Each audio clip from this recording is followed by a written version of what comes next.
It's a little gloomy. It's a little freaky out right now on this, what's today?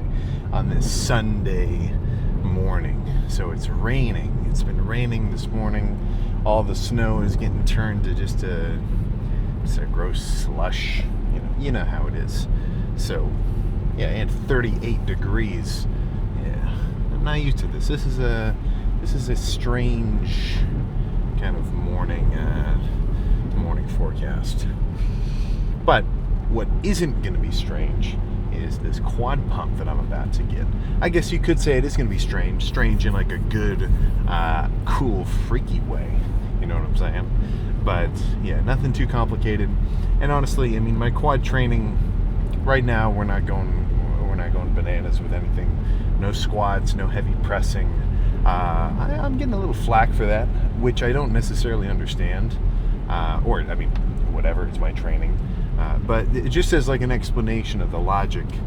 If I'm in an off season and I'm eating a crap ton of freaking food and I'm trying to hit my quads so hard and insane that they physically have to adapt and recover themselves and over recover because they know, like, shit, I'm about to get hit with 10 plate hip press for 4 sets in a week. I better freaking heal up before that happens again.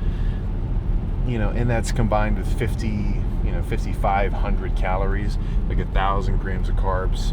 Let's break down the situation. Drop that carb intake down by 75%, down to 250, with 50-ish grams of fats, usually a little bit more, and then like a 250, 260 gram protein mark. That's out of everything, out of your sleep, out of rest days, out of the food that you eat. Which one of these do you think really promotes your recovery the most? Which one of these is the most important for your recovery? Obviously, you do need to sleep, and you should take rest days every so often. So I'm not saying those are oblivious or unnecessary, but it's the food, man. I can get, well, I'm not, this is not a statement to follow, I'm just using it as an example, but you can get really shit sleep for weeks, but if you eat enough food, you can still train pretty freaking hard. It'd be better if you slept more, but if you ate enough food, you could still train and still recover and still grow. You know what I'm saying? So if your food is limited like it is in a dieting phase, well, shit, man, it puts me in a position where I have to look at my training and just adjust accordingly. You know what I'm saying? So, not to say you know what I'm saying like 4 times in a row, but yeah, that puts me in a position where I just need to get a quad pump, squeezing, burning, blood flow, veins, cuts, striations, glutes, hamstrings. You get the gist. A 6-plate squat is actually not on the table. And I don't get rage baited that bad by comments or whatever. I'm used to it at this point. But I will say this, just to give us some context here. If I came into the gym and I did a really crazy high volume leg day, people would make fun of me for doing too much volume. So, or not make fun, but just say that. So it's always a back and forth. Don't sweat it too much. And when it comes to training anyway, we're in a very strange period. I saw a guy make a TikTok earlier that I kind of resonated with a little bit, where we're all very pro everybody get in the gym, everybody get after it, which is good. More people in gyms, more memberships, the better. But and then now everybody's posting everything that they can think of just to say, Instagram, TikToks, Reels, everything just constant. So there's just a lot of attention on what I would typically just consider basic aspects of training. But the context of social media is everything has to be really gimmicky. So it's leg extensions are pretty good. Leg curls are pretty good. Squats are pretty good. If you train really hard for a long time, you're going to look like it. Count your calories, do your cardio. As much flash and hype as we might give, different training splits or whatever else, There's nothing you're going to learn on your phone that's going to outdo the experiential learning that you're going to get from just picking a basic workout split, having somebody who works out. I mean, honestly, even I'm sure you could get away with like asking a chat GPT to come up with a little bit of some kind of like basic push-pull legs routine for you. And if then you actually go into the gym and kill it, and you really go hard and you put effort into your training, well, then you're just going to start to, learn the freaking flow, Like, what's going to be more beneficial for someone to get better at swinging a golf ball or swinging a golf club? Reading a book about it for an hour a day, or actually swinging the golf club and hitting balls for an hour a day? Obviously, you need a little bit of both because you want to know the proper technique and, like, left arm straight or whatever, keep your head down, don't follow the ball, like whatever kind of tips. But once you get those basics, like the kind of ideas of the rules of what's going on, there's nothing else to learn, Like I could read a book that could tell me the proper stance and the proper technique to throw a jab and to guard and to do whatever. As soon as I went up against somebody, let's say in a sparring match, which I would never do because I'd just hurt myself, of course.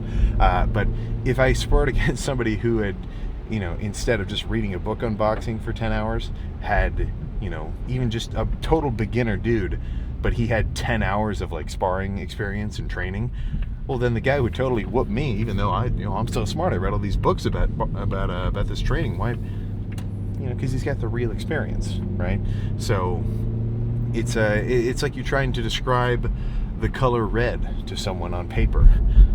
Like, shit, man, sometimes you just gotta see it to understand, So don't get so caught up. And this is just life in general. Everyone's in a constant one-upping battle. If I can't be bigger than this guy, I'm gonna be smarter than him. That's a classic trope. Or vice versa. Some guys are going to be a little more like, meathead-ish, and they're going to say, well, it doesn't matter what you say about your training, I'm bigger than you. Well, that guy's not cool either. Like, yeah, the 25-year-old bodybuilder is bigger than the 18-year-old dude. Is that a flex? Just so much drama.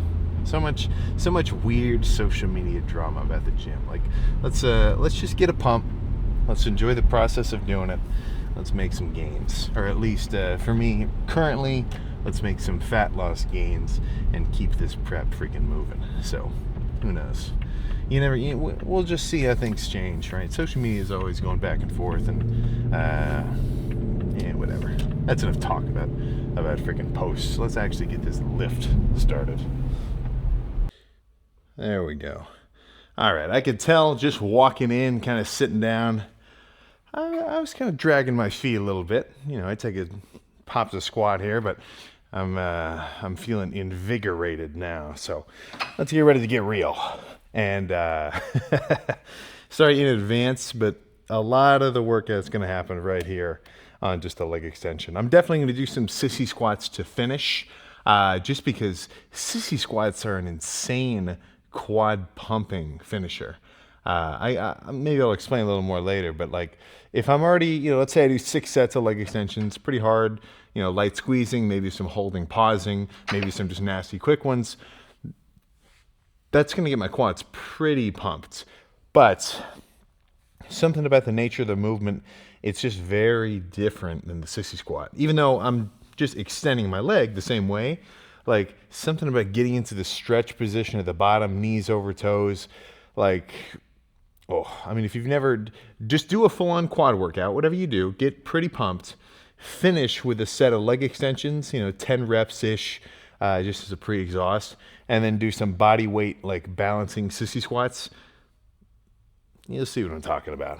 But let's start with 10 on the left, 10 on the right, maybe drop it down to 5 on the left, 5 on the right as I kind of approach failure, and just go from there. So not too heavy, only 85 pounds. All right. Okay. Come on.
Okay.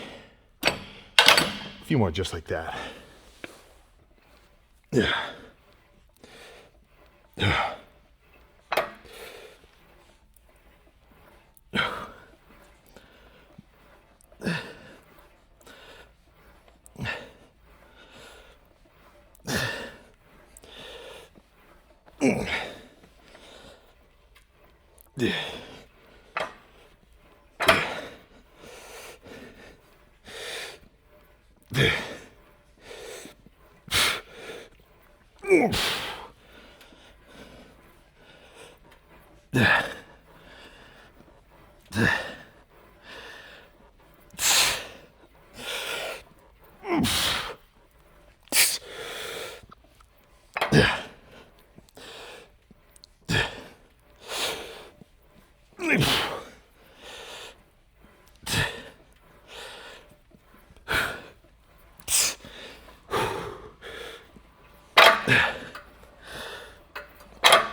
Okay. Let's do a double leg set, actually. Oh. Oh.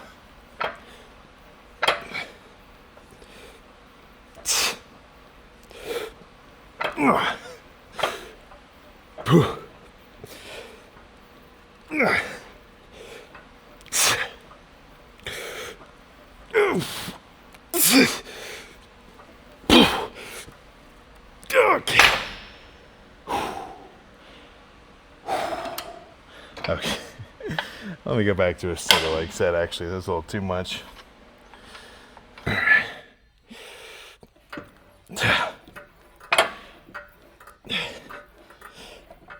Yeah.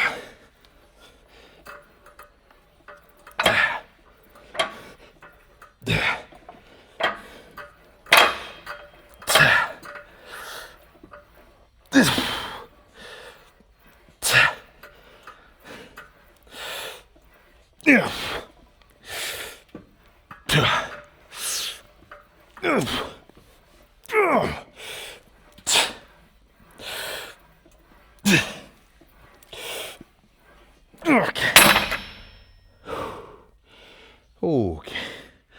Let's incorporate some sissy squats for the next one. Yeah, this will be good. So double leg extensions, immediately jump over, do some sissy squats as such.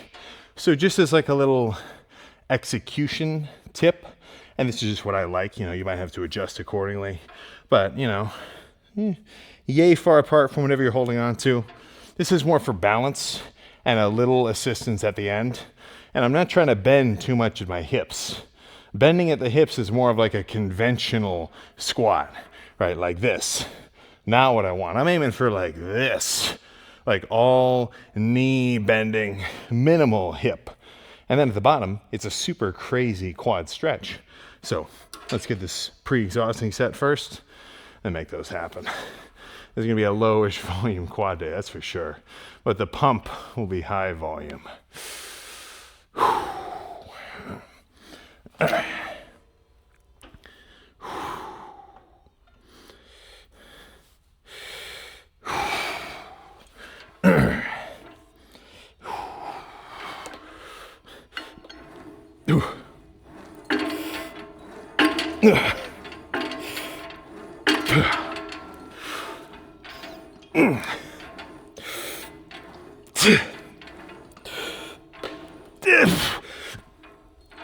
Okay.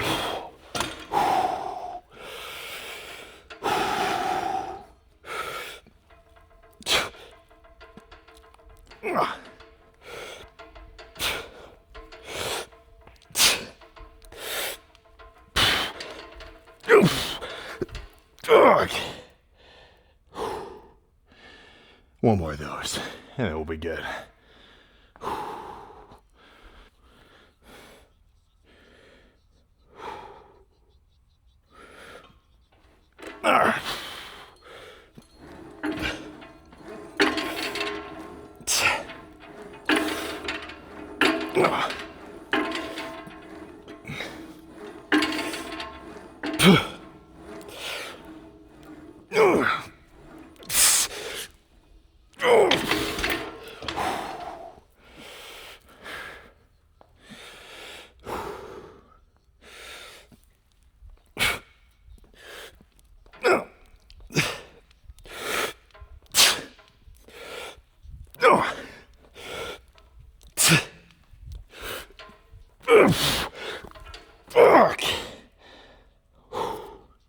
Okay.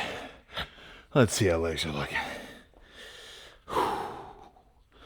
All right, let's make a prediction.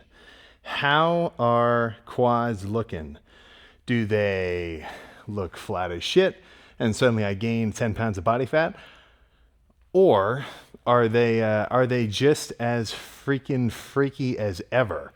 I think that's a little bit more of an accurate prediction if I had to make one.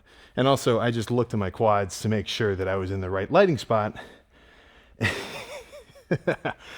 Let's just get the reveal finished. But yeah, really not much for quads. Like, that lift doesn't really get me amped. It's just leg extensions. But the result of the lift, well, that right there is an entirely different story. I mean, let's just hit a little bit of like a kind of a breath-holdy flex here first.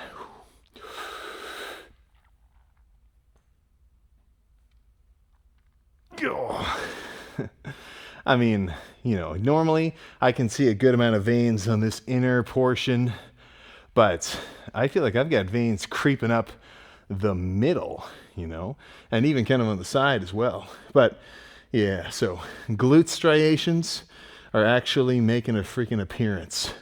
So, well, why even explain it? How about we just get a look?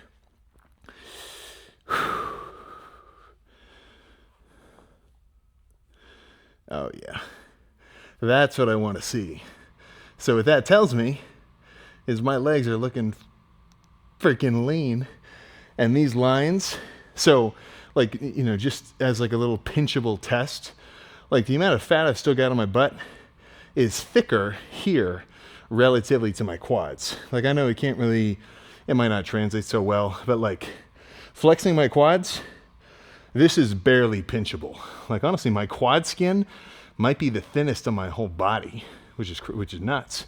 But glutes, a little thicker, which is just, you know, body fat deposition. Usually guys are gonna have more fat in their butt, lower back, sides, stomach. But to have these lines popping out, especially in like this sort of side chest looking pose here, well, that is good for me. And that really makes these side shots just look extra freaking gnarly. Let me see if the right one's the same. I would certainly expect it to be.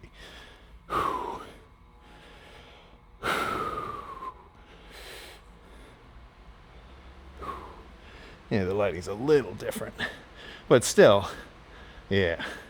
And there's kind of a trick to even hitting like this side shot, because I want to squish my leg up against itself and flex my quad and flex my glutes, but keep my hamstrings relaxed so that my hamstrings look big on the back. It's like a 3-part pose.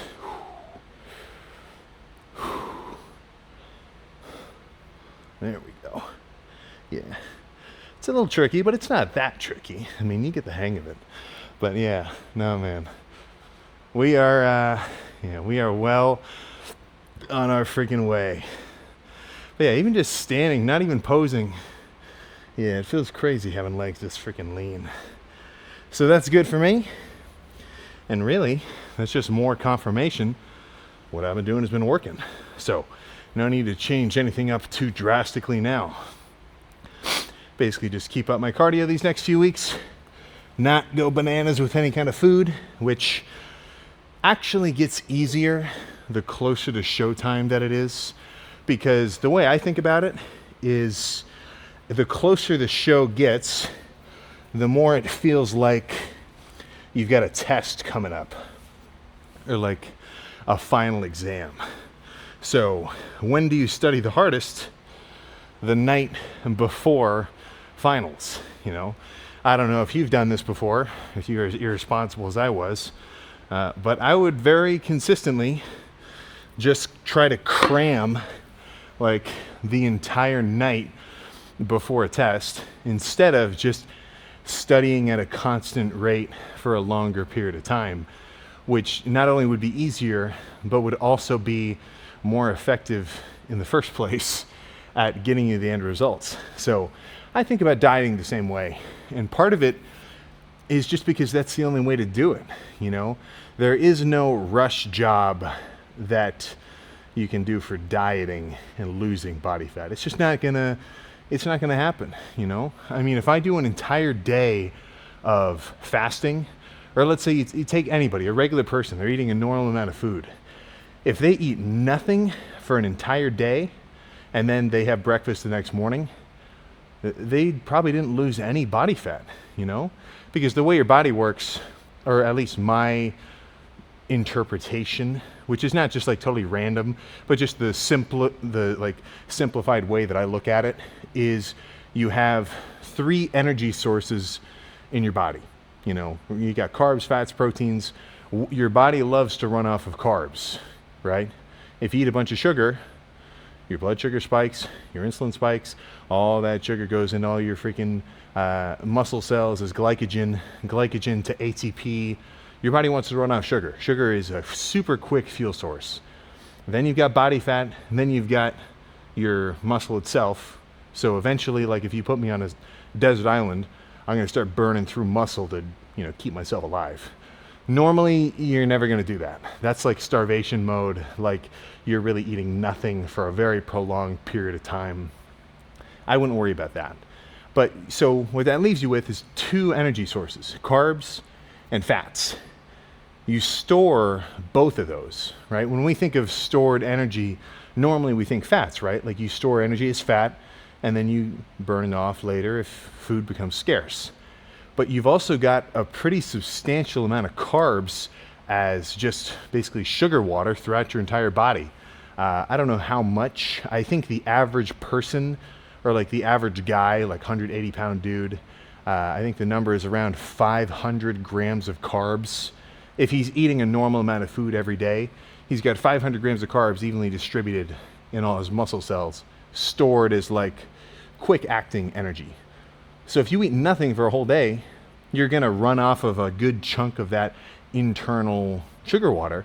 And only then, once your carb stores are low enough, are you going to start using body fat. Because you actually need a certain amount of carbs at all times as that, you know, glycogen stores, right? Your body runs off of it. There's even it's called gluconeogenesis. So if you eat 0 carbs at all, and all you're eating is a crazy amount of fats and proteins, your body will actually turn some of those fats and proteins, more of the fats, into carbohydrates for your body to then use as energy, you know? But that's only if you're really eating no carbs whatsoever. Like that's more of just like a fun fact. Like that doesn't really apply. But what I'm getting at is you have to be in a low enough carb state for long enough that you start using that body fat as energy. So that takes time, you know? It takes time to get into that flattened state. One of these days I'm going to bring in a whiteboard and I'm going to really whiteboard this out like the SAM method, just because it'll probably be easier to explain. But yeah, the gist is you got to be low on carbs and then you're going to start burning body fat. As long as you're actually in a deficit too. So if I eat 0 carbs, but then I have 5,000 calories worth of, wings in a day, well, that doesn't count either. I still had a crazy amount of body fat, or of dietary fats and protein from the wings, you know? So it's just a lot of ways to look at it. But the main gist I'm trying to get at is you've got to actually stick to a deficit for weeks before you notice any results. And if anything, you kind of get hit with like negative results at first because you're hungry, you're a little more tired. Now you're not fully carved up and strong. So that's the barrier to entry. Apart from the fact that people don't even want to start dieting because they don't like the idea of it, the people that do start, that's barrier number one. You got to deal with that initial phase one of dieting where it's like, fuck, this is hard and I don't have the results that I want yet. Damn. It'd be so easy to eat some Ben & Jerry's and it would make me feel pretty good, you know? So you got to fight that urge and make it to phase two, where you actually see the scale start going down. That's a little bit of a motivation boost because it's still hard, you're still hungry, but you're actually seeing quantifiable results that what you're doing is working. So that's going to make you want to keep doing it. And then not only are you going to see it on the scale, but once you start to see yourself slimmer, and just by slimmer I mean leaner, visually, not even just needing the scale as a reference, well, that's another motivator. And that's going to make you want to keep dieting even harder. You know, maybe up your cardio from 30 minutes to 35 minutes, which is a very substantial jump. Don't hate on that. Like going from 30 minutes a day to 35 minutes a day, you may as well just added another day of 30 minutes of cardio to your week. Because 5, some 7, 35 minutes, even better. You know, so it's a long game. And people don't like a long game. So if you can do it, even more power to you. But I'm gonna go get some cardio done, just the treadmill, and I think I'm due for a rest day tomorrow. I can feel that my glutes are getting a little bit tired from the bike, so I don't know. It's not fun for me to take a rest day because I kind of feel like a punk, but especially this close to showtime, I think it might be necessary. So that means tomorrow would be a pretty good day for a little grocery trip and a full day of eating. Do like a double. We'll see. Sometimes I say that and then I don't do it. I don't know. I'm going to get my cardio finished and then I'll see you in the car afterward. We'll see what ends up happening. All right. I wish I still had the can, but I've got a bad habit from the Camry that I'm trying to kick now that now they got the Stang mobile, and that's just filling the passenger seat leg room with empty pre-workout bottles and empty energy drink cans. But after legs, I had a little bit of not a full-on siesta, but I definitely went upstairs in that little mezzanine kind of thing, camped out on the beanbag, and had a good 45 minutes of just kind of half asleep, half awake, listening to a YouTube video before I came and hit the cardio.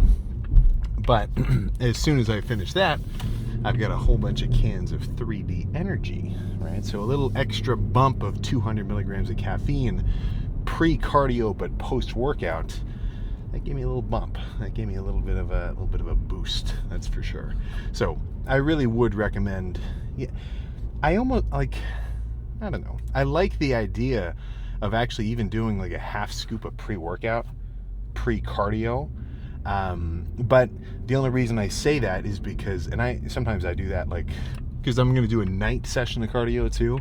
Like I've still got one more hour either on the bike or a treadmill. So sometimes I'll do a double, or not a double, but a half scoop of pre-workout, just because you get the benefits of the blood flow and the kind of the nitric oxide, everything, arginine, beta, whatever. But that's because I'm doing an hour for just 30 minutes of cardio, which, I mean, even, do you know how much like how silly it would sound if I sat here and tried to say like, yeah, man, you don't know what it's like. You don't know what it's like to get on the treadmill for 60 minutes. You know what it's like to play on your phone for 60 minutes with a slightly elevated heart rate at 130. You don't know what it's like, bro. Like, it's not that crazy, you know. It adds up, but really just one cardio session, anybody could do it. There's no barrier to entry. And 3 miles an hour, 5-6% incline, it's really not that nuts. But being caffeinated at a minimum definitely does improve my enjoyment of the cardio. Like if I didn't have that extra, 200 milligrams of caffeine in between quads in that cardio session, I probably wouldn't have had as much fun. And that's actually pretty important. Like, this is something that I think gets just not like not an underrated topic, but I just never even hear people really discuss it. And it's the idea of just enjoyment of your schedule, enjoyment of the routine.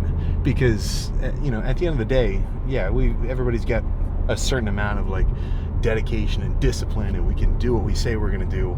But really, I think a lot of the times you can boil down everything that everyone does to just a kind of equation of their wants, right?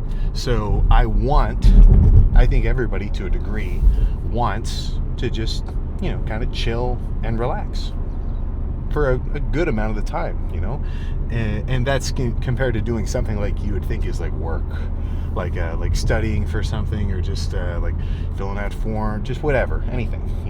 We'd probably rather chill than do that. But then there's the opposing want of the reward from that work. So the reward from doing an hour of cardio for me, for these 2 hours now, that's just kind of a necessity for me to keep getting leaner as my routine kind of dictates, and get ready for this show. That want outweighs my want to chill. The amount that I want the results from all this cardio and dieting exceeds the amount that I want to just sit and do nothing and eat Ben and Jerry's. I think there's certainly a percentage of me that would just love to go home and eat a bunch of sweets. But also, I know that the enjoyment that I would get from that would be so fleeting. Like, if I went home and I said, you know what? I wouldn't even do this. I don't even have this kind of want. But if I went home and I was like, you know what? Screw the Arnold, man. I'm gonna eat whatever the hell I want. I'm done with this prep. I can't even imagine where that would happen. I guess it'd be easier to reference like a smaller scale, like someone who is just dieting because they want to lose a couple pounds this year, they want to get back into their old pants or something. I've had that issue, not from body fat, but just the bigger that I've gotten. A lot of cool clothes that I used to wear, like earlier college, they don't fit. I had these badass jeans. They were worn, like they were dirty. They had like paint on them because I used to wear them when I worked for the city. And now I can't even get them on, like not even a little bit. So that's a different story because I just can't fit my quads into them. But where the stakes are a little lower in terms of that guy's goal, he might be a little more easily persuaded to kind of stray from what he wants, right? So just something to think about. I think I had a point, but now I forget. Whatever. Either way, I want the reward that I get from doing all this cardio. And it's not even that hard, So that's, just try it. I'm certain, and I hate to say this, but maybe, how many people are going to even watch this leg day video today? Not like a ton. But did you do your cardio? Like, do you do it semi-consistently every so often? Even like once a week, And I get nothing out of you doing your cardio. Like, this isn't, there's no reward for me. I just know how cool it is. And the fact that it's not even that tricky, right? It's, I'd compare it to just keeping your room clean, The effort of doing it is really not that much. You just don't leave trash out, fold your shit, put it away, whatever. Or not even but like your place, like your space, keeping everything kind of organized. Like, it's not the hardest thing. And actually, having a nice space where all your stuff is clean, where everything is, the reward is way better than the workload, right? So it's the same thing with dieting, like I was just saying in the mirror when we were sitting down. Like, sometimes you don't actually see the benefit until you've gotten into the groove of things. So just give yourself a challenge, Odds are you're probably going to work out 5 times this week, or, something along those lines. I'd say 5 times a week. If you're at 5 times a week consistent, you go to the gym consistently, that's for sure. Even 4, but I'd say 5 is probably about like you're really consistent. For those 5, after your workouts, just 30 minutes, seated bike. You can play on your phone because you're just pedaling, your torso doesn't move at all. Set it to difficulty, 10 or something, and just see what happens. There's no rule, no whatever, just try it and come back to me and see if you have any takes. And at least if you do it and then you tell me, you know what, screw this, at least you did it. So many people they won't even try. They won't even think about it. Like, the idea of them doing their cardio is just a joke. Oh my gosh. Ugh, terrible. Now, of course, I'm going to be hyping up cardio extra right now because I'm doing so much. But yeah, the power of 30 minutes a day, more than you know. So into a little bit more of a show competition update. So still kind of bouncing around that 230, 229 morning weight right now, which is about right. I don't need any drastic changes between now and showtime. Just get a little leaner. That's kind of all I'm aiming for. Maybe a pound or two. But what I'm really excited for is the fact that I am going to be big on stage for me. So right now I'm 230 something. You know, when before I weigh in, I have to kind of pull some water a little bit, have kind of a lower carb day the day before. So that's probably going to put me at a wake up weight, empty stomach, depleted and a little bit dehydrated at like 225, maybe 225, 224, something along those lines. Well under that 227. I don't have to worry about making weight like that. I'm at a good spot for me. So between that check-in day, which is the day before the competition, I've got all night, all morning, and then the subsequent day to fill up, you know. And for me, I think I've got room, you know, for me to go from flat to full carbs, like as much as I can be, or at least without, you know, spilling over.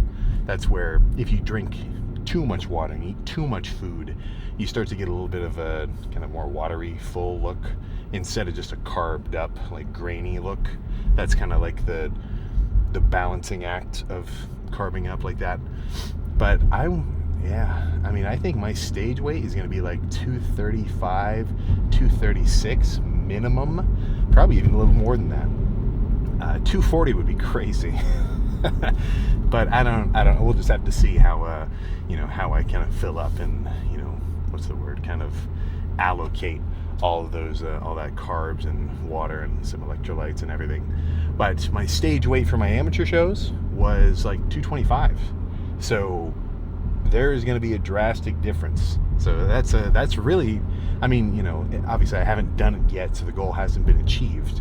I'm not trying to jinx it or anything, but my goal for this show was I wanted to be bigger than last time, leaner than last time.